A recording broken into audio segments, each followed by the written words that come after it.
Movie के starting scene में हम एक काफी हैप्पी फैमिली को देखते हैं जिसमें सभी लोग काफी ज्यादा खुश थे क्योंकि अभी अभी काफी समय के बाद कोर्डन का हस्बैंड अपने काम से वापस आया था जिसका नाम क्रिस्टोफर था। क्रिस्टोफर के 4 बच्चे थे जिसमें कैथी क्रिश और उसके 2 जुड़वा बच्चे थे और उन दोनों का नाम कैडी और कैरी था। क्रिस्टोफर की काफी अच्छी जॉब थी जहां वो सेल्स एग्जीक्यूटिव का काम करता था और फिलहाल उसका प्रमोशन हो गया था जिसके वजह से उसकी सैलरी भी सीधा डबल हो गई थी, जिसकी वजह से मिलकर पूरी फैमिली क्रिस्टोफर के लिए एक सरप्राइज पार्टी रखती है। लेकिन शाम को उनके पास एक बहुत ज्यादा बुरी खबर आती है जहां इन्हें पता चलता है कि कार एक्सीडेंट होने की वजह से क्रिस्टोफर की मौत हो गई है। ये सुनते के साथ ही कोर्डन अंदर से और उसके सारे बच्चे टूट जाते हैं जिसकी वजह से क्रिस्टोफर की पूरी फैमिली बिखर जाती है। लेकिन इन सब चीजों का सबसे बड़ा सदमा कैथी को लगता है क्योंकि जब उसके डैड काम पर जाया करते थे तो कैथी अपने डैड को बहुत ज्यादा मिस किया करती थी और ये बात कैथी ने अपने पापा को बताई भी थी। अब कॉर्डन को इस बात पर यकीन नहीं आ रहा था और वो बच्चों के साथ बिल्कुल अकेली पड़ चुकी थी। यहाँ हमें एक बात और पता चलता है कि कॉर्डन और क्रिस्टोफर ने भागकर शादी की थी और इसी वजह से कॉर्डन अपने घर भी नहीं जाना चाहती थी क्योंकि ये बात कॉर्डन को अच्छे तरीके से पता था कि उसकी फैमिली उसके बच्चे और उसे कभी एक्सेप्ट नहीं करेंगे। इसके बाद हम कॉर्डन को बार बार एक अजीब एड्रेस पर खत भेजते हुए देखते हैं। कॉर्डन काफी टाइम से लेटर भेज रही थी लेकिन उधर से रिप्लाई में कोई लेटर नहीं आ रहा था और ये बात काफी समय से कैथी भी नोटिस कर रही थी। एक दिन कॉर्डन काफी ज्यादा खुश थी और वो अपने बच्चों को बताती है कि फाइनली मैं जहाँ पर खत भेजा करती थी वो मैं अपनी मॉम यानी कि तुम्हारी नानी के पास भेजा करती थी जो कि वर्जीनिया के एक बहुत बड़े घर में रहते हैं। और ये सुनने के बाद बच्चे काफी ज्यादा शॉक हो जाते हैं क्योंकि अभी तक कॉर्डन के बच्चों को यही लग रहा था कि कॉर्डन की कोई फैमिली नहीं है। इसके बाद कॉर्डन अपने सारे बच्चों को लेकर उसके नानी के घर के लिए निकल जाती है। काफी सफर तय करने के बाद फाइनली ये लोग द फॉक्सबोथ महल में पहुंच जाते हैं जो बाहर से देखने में काफी भूत बंगले की तरह लग रहा था। लेकिन महल के गेट पर इन सभी को कॉर्डन की माँ मिलती है जो सभी बच्चों से बोलती है कि तुम बिल्कुल चुपचाप रहना और यहाँ पर शोर मचाना बिल्कुल मना है।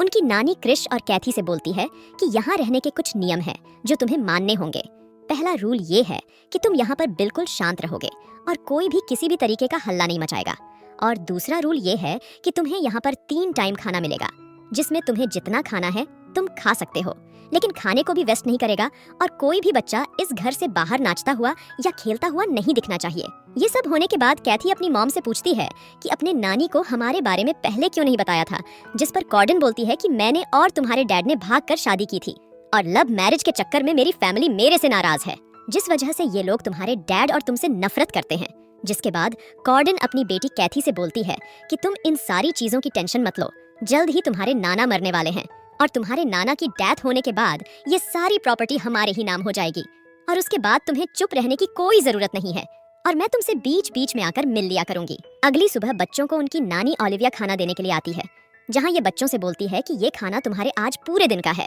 और अब मैं सीधा कल आऊंगी और अगर तुम लोगों में से कोई खेलना चाहता है तो वो ऊपर एटीक में जाकर खेल सकता है। ये सारे बच्चे एटीक देखने के लिए जाते हैं लेकिन वहाँ पर किसी भी बच्चों को एटीक पसंद नहीं आता। अगली सुबह हम देखते हैं कि ये दोनों जुड़वा बच्चे कॉर्डन को बताते हैं कि हम यहाँ नहीं रहना चाहते, जिस पर कॉर्डन उन दोनों को समझाने की कोशिश करती है लेकिन वो दोनों चिल्लाने लगते हैं। ये सुनने के बाद ओलिविया को काफी ज्यादा गुस्सा आता है और वो उन दोनों बच्चों में से एक बच्चे को बहुत मारती है क्योंकि वो बच्चा ओलिविया के पैर पर काट रहा था, जिसे देखने के बाद कॉर्डन अपनी माँ से लड़ने लगती है और वो बोलती है कि तुम मेरे बच्चों के साथ ऐसा बर्ताव नहीं कर सकती और अगर तुमने ऐसा बर्ताव दोबारा किया तो मैं यहाँ से चली जाऊंगी। जिस पर ओलिविया कॉर्डन से बोलती है कि अगर तुम्हें जाना है तो तुम जा सकती हो क्योंकि मैंने तुम्हें यहाँ नहीं बुलाया था। जिसके बाद ओलिविया कॉर्डन को हंटर से मारती है जिसकी वजह से कॉर्डन की पीठ पर काफी सारे निशान आ जाते हैं। जिस पर कॉर्डन अपने बच्चों से बोलती है कि अगर तुमने भी मेरी बात नहीं मानी तो तुम्हारा भी यही हाल होगा और ओलिविया उन बच्चों से ये भी कहती है कि तुम लोग शैतान के बच्चे हो। अगले सीन में हम देखते हैं कि काफी समय बीतने के बाद कॉर्डन अपने बच्चों से मिलने के लिए आई हुई थी और ये बात बच्चों को काफी ज्यादा अजीब लगती है क्योंकि कॉर्डन उसे 1 महीने बाद मिलने के लिए आई थी और बच्चों को ये बात अजीब इसलिए भी लगती है क्योंकि कॉर्डन 1 महीने बाद काफी ज्यादा सज धज कर आई थी। दरअसल वो सब कुछ कर रही थी जो वो अपनी लाइफ में करना चाहती थी, जैसे कि घूमना फिरना और अपने शौक पूरे करना और अपने डैड के साथ समय बिताना। ये देखने के बाद कॉर्डन के सारे बच्चे उससे नाराज हो जाते हैं कि एक माँ इतनी पत्थर दिल कैसे हो सकती है। लेकिन तभी इन बच्चों को एक झटका और लगता है जहाँ वो बच्चों को बताती है कि मेरे डैड ने मुझे यहाँ एक शर्त पर रखा है और ये शर्त ये था कि मेरा कोई बच्चा नहीं होना चाहिए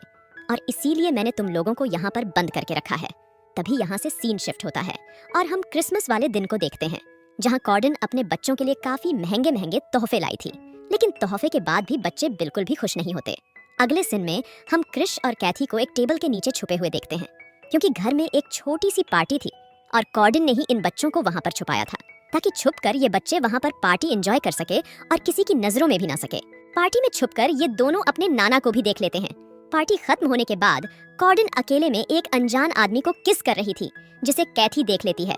ये देखने के बाद कैथी वापस से अपने कमरे में जाकर सोने के लिए चली जाती है, लेकिन क्रिश उस पूरे घर में घूम रहा था और जब कॉर्डन को क्रिश के बारे में पता चलता है तो वह उसे थप्पड़ मारती है। अगले सीन में कैथी अपनी मॉम की दी हुई एक ड्रेस को पहन रही थी, लेकिन तभी गलती से क्रिश कैथी के पास पहुंच जाता है और तभी बदकिस्मती से उनकी नानी ओलिविया भी वहां पर पहुंच जाती है और इन दोनों को उस हालत में देखकर उसकी नानी को उस पर शक हो जाता है। तब ओलिविया कैथी को सजा देती है और उसे बोलती है कि तुम्हें अपने बाल काटने होंगे, और वो कैथी से बोलती है कि अगर तुमने ऐसा नहीं किया तो तुम्हें 1 हफ्ते तक खाना नहीं मिलेगा। कैथी और क्रिस भी अपनी जगह पर ढीठ थे और ये अपनी नानी की बात नहीं मानते।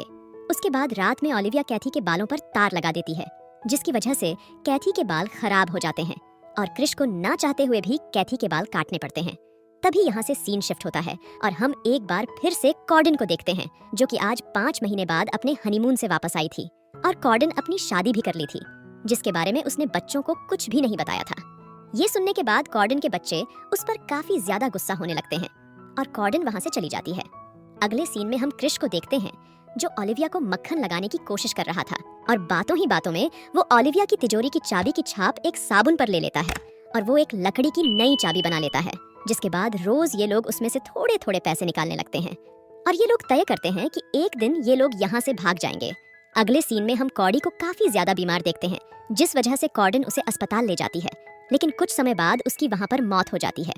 जिसके बाद क्रिश और कैथी फैसला करते हैं कि आज कुछ भी हो जाए वो लोग यहाँ से भाग जाएंगे। तभी ये लोग नोटिस करते हैं कि जो डोनट इन्होंने खाया था उसी डोनट को खाने की वजह से एक चूहा मर गया है। जिसके बाद ये लोग समझ जाते हैं कि उनकी माँ ही इन्हें जानबूझकर मरवाना चाहती है, ताकि वो अपने हस्बैंड के साथ एक नई जिंदगी जी सके। तभी वहां पर ओलिविया आती है और ये लोग वहां पर लाइट बंद करके उसे फंसा देते हैं, क्योंकि ओलिविया को क्लस्ट्रोफोबिया हो गया था और इस कंडीशन में इंसान को अंधेरे से काफी ज्यादा डर लगता है। जिसके बाद ओलिविया काफी ज्यादा डरने लगती है और वो बच्चों से कहती है कि डोनट में जहर मिलाने का प्लान तुम्हारी मॉम का था। लेकिन अब इन बच्चों को उस बात से कोई फर्क नहीं पड़ता, इसलिए वो बच्चे वहां से निकल जाते हैं और मूवी के अंत में हम इन बच्चों को एक ट्रेन में देखते हैं और ये मूवी यहाँ पर खत्म हो जाती है।